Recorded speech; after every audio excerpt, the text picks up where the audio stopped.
I think the one piece of advice that I would give them would be get as much advice as you can from other people, like tell everyone about your business and listen to what they have to say. But then again, it's really easy for people to give free advice if they have no stake in the game. And so I would say really experienced people in other industries may not be able to give you the best advice for your own. And while I obviously am, this is my first business, I think I relied too heavily on the people that I looked up to, like prior bosses in other industries and things like that, and was willing to pivot like the work that I was doing towards what they recommended when I probably should have gone down a different route. So like ask for as much advice as you can, but also trust your gut. And the internet is a beautiful place, and there's a lot of answers there as well.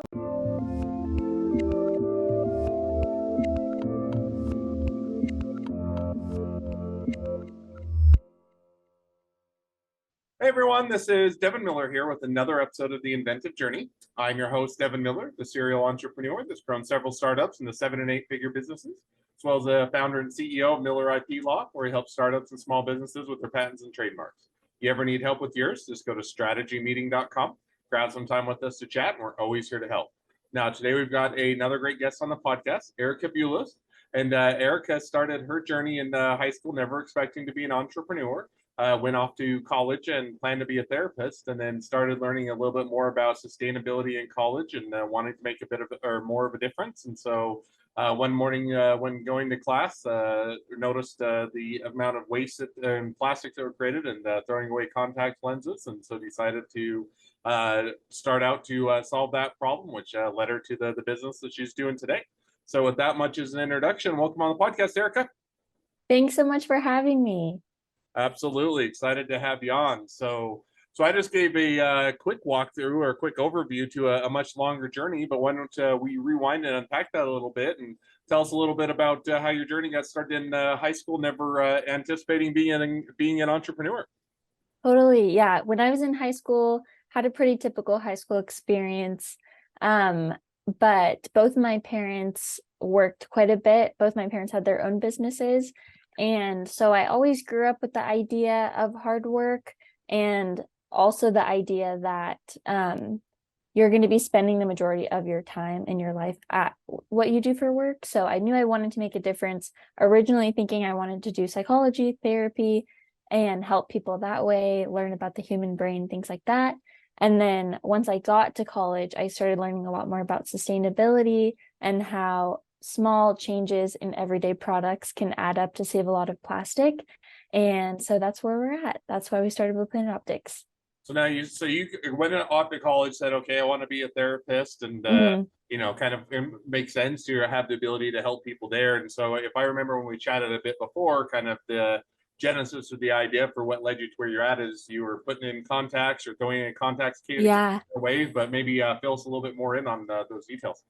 totally. So I've been wearing contacts for so long. I think I started wearing them in middle school, but I can't see a thing without them, right? So I put them in every single day, and I was getting ready for class in the middle of learning all of this about sustainability. And they come in a pretty thick blister pack of plastic.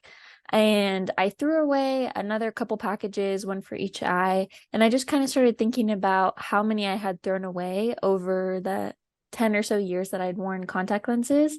And a lot of my friends, a lot of the people I knew wore contacts as well. And it was something we talked about candidly.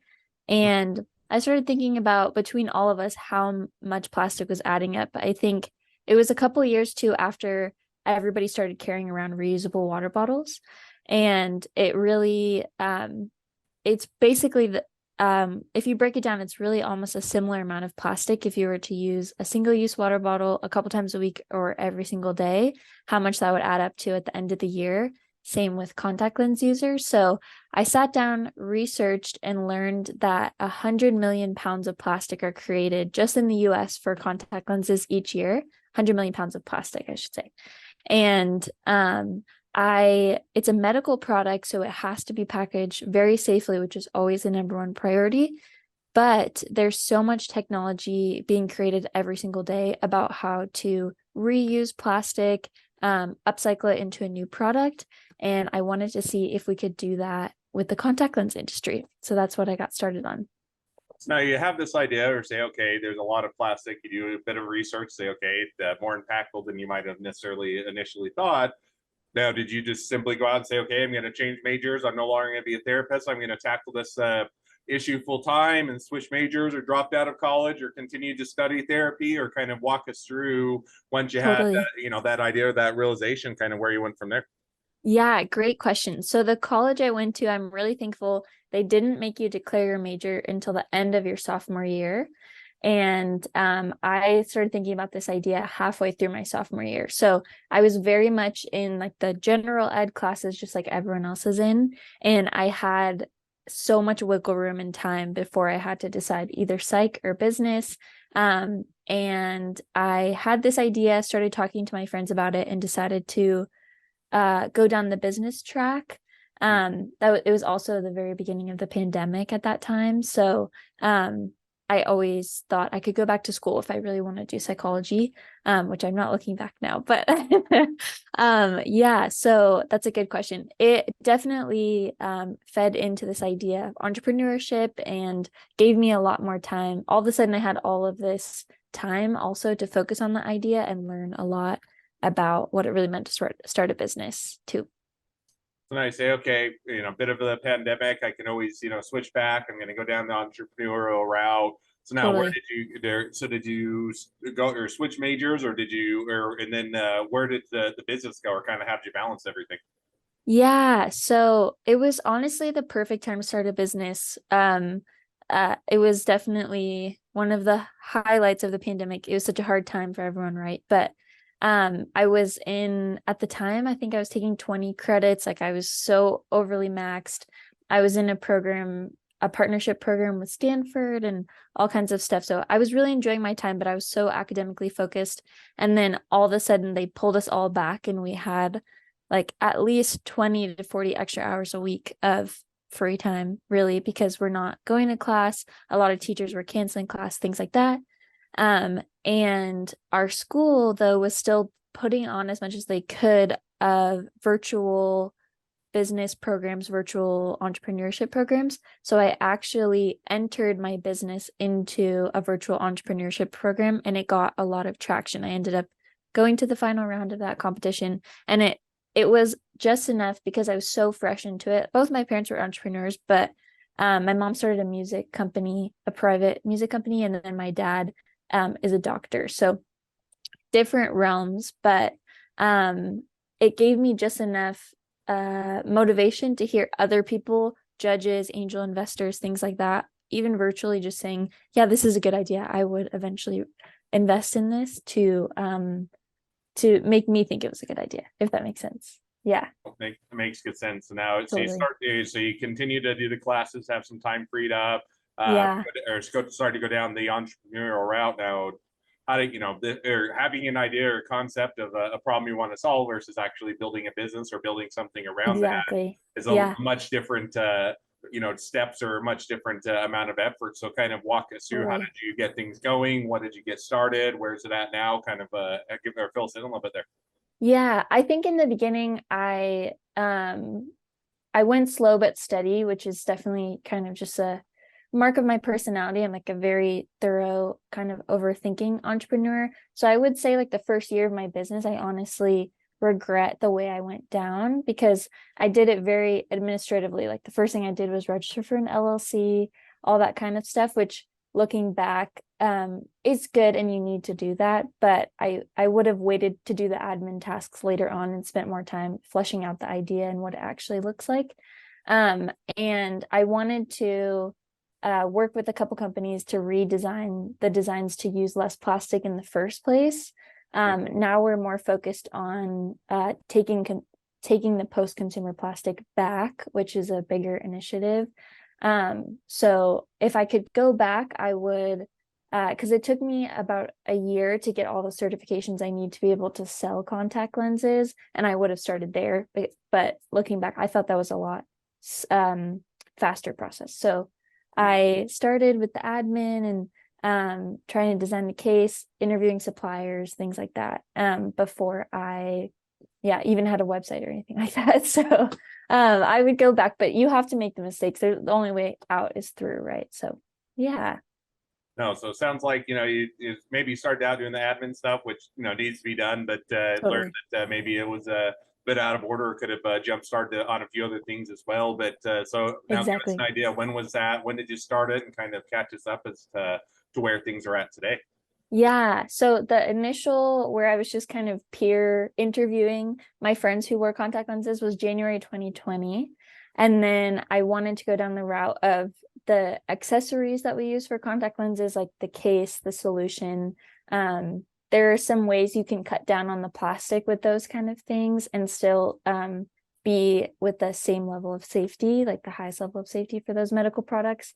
So I started like interviewing suppliers, talking to people. That was a 6-month process, like late into 2020. And then 2021, I started entering it into things to try to raise investment. And 2021, 2022 was my senior year of college. I also started working a full-time job. So it took the back burner, but I was like developing the website, getting my certifications, things like that. And 2022 is when I really launched product, April 2022.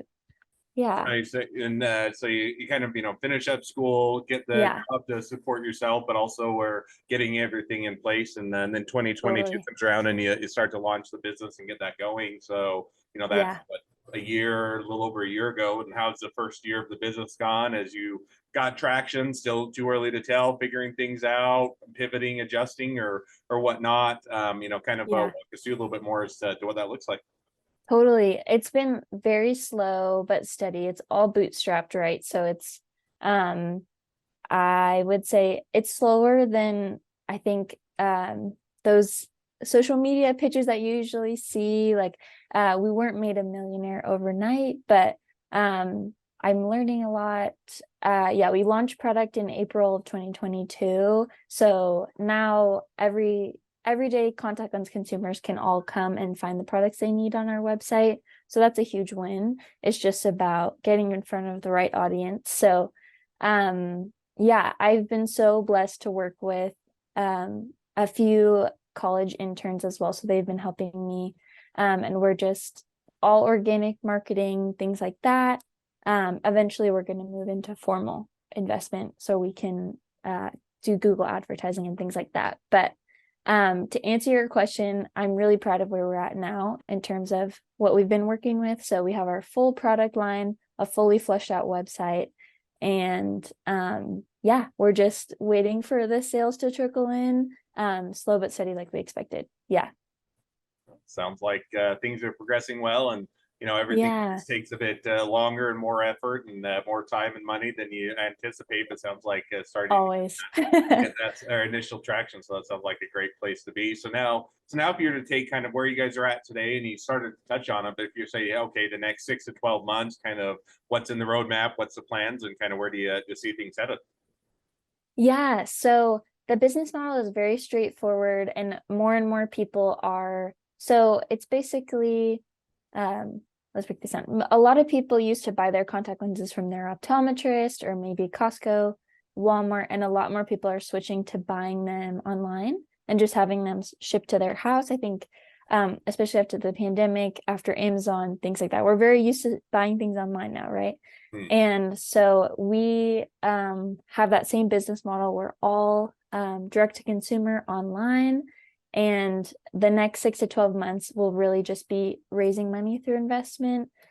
So we can do heavy Google advertising because that's really what all the other big players are doing as well. So to answer your question, it'll be a pretty simple next 6 to 12 months in terms of like that's our major goal to raise investment so we can start becoming one of the larger competitors. Yeah. Awesome. Well, sounds like it'll be a fun time and plenty to keep you busy along with Oh yeah. what's going on. So that's awesome. So Totally. well, now as we've kind of reached the present day of the journey, I always like to wrap up each episode with the same 2 questions. So we're going to jump to those now. So the Yeah. first question I'd like to ask is, along your journey, what was the worst business decision you ever made, and what'd you learn from it? I think the worst business decision I've made, I actually read it in college one time that I think it's 80% of males negotiate their first offer for their salary, and I believe it's less than 30% of females. And I think just more people, I didn't negotiate any prices in the first 2 years of my business. And looking back, I'm like, why didn't I do that? I'm sure I could have negotiated some of the numbers down, but I didn't even try because I was intimidated. And so I didn't spend a gargantuan amount of money, but every dollar counts, right? When you're starting a business, especially when you're bootstrapping it. So looking back, I would always negotiate because it really never hurts. The worst thing is the person's going to say no, and you still sign the contract if it's a respectful negotiation. So going back, I would say I spent more money on inventory my first year than I should have, because I didn't try to spend less in terms of negotiation. And if I could go back to that Erica, that's what I would tell her. Oh, makes perfect sense. That was one Yeah, where you get in early and even knew whether, totally. you're just excited about the business. You're maybe a little bit less experienced and you're saying, hey, Right. I'll trust them that they'll give me a good deal. And it's not that they're even necessarily taking advantage of Totally. your bad deal. It's just one where, hey, there's opportunities to save money, to do things. And so it's an easy mistake to make, but a good one to learn from, that as you go along, you can Totally. even improve or down the road. Second question now that I like to ask is, so now if you're talking to somebody that's just getting into a startup or a small business, what would be the one piece of advice you give them? I think the one piece of advice that I would give them would be get as much advice as you can from other people, like tell everyone about your business and listen to what they have to say. But then again, it's really easy for people to give free advice if they have no stake in the game. And so I would say really experienced people in other industries may not be able to give you the best advice for your own.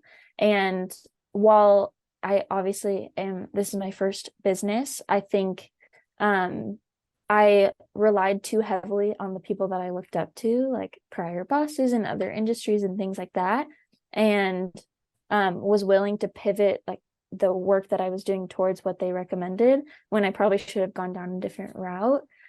So like ask for as much advice as you can, but also trust your gut.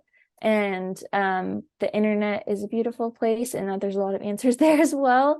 So I would say do your research as well. Yeah, that would be my No, I like advice. that. That's Yeah, always a hard balance, because getting feedback or hearing from other people totally. and incorporating that can be beneficial to business. But sometimes, when you get what you pay for, if it's free advice or if it's coming from friends or Right. family, it can be skewed or biased one way or the other. And so you always have Totally. to temper it with listen to the feedback and then decide what you think is best, and trust trust your gut. So I think that's a great piece of advice and a great takeaway. Thanks. Well, now as we wrap up the episode, if people want to reach out to you, they want to be a customer, they want to be a client, they want to be an employee, they want to be an investor, they want to be your next best friend, any or all of the above, I what's love the it. best way to reach out to you, contact you, find out more? Yeah. If they want to reach out to us, the best way is to email us. We read every single email we get. So we won't miss you, but we're hello@blueplanetoptics.co. Our website is the same, blueplanetoptics.co. You can find all our information there. Our social media handles are the same, Blue Planet Optics. And if you want to reach out to me, my contact information is also on the website. Feel free to meet me on LinkedIn. Yeah, I use LinkedIn as my primary social media, so that would be the best place to reach out to me there. Awesome. Well, I definitely encourage people to Yeah, reach out, support a great business, and if nothing thank else, you. make a new best friend. So with that, thank Awesome. you again, Erica, for coming on the podcast. It's been it's been a pleasure. Now, for all of you the listeners that are out there, if you have your own journey to share and you'd like to be a guest on the podcast, we'd love to have you. So just go to inventiveguest.com, apply to be on the show. A couple more things as listeners, make sure to click share, subscribe, leave us a review. Helps us to reach even more startups and small businesses to help them along their journey to success. And on that note, if along your journey you ever need help with patents or trademarks or anything else with your startup, your small business, just go to strategymeeting.com, grab some time with us to chat, and we're always here to help. Well, thank you again, Erica, for coming on the podcast, and wish the next leg of your journey even better than the last. Thank you.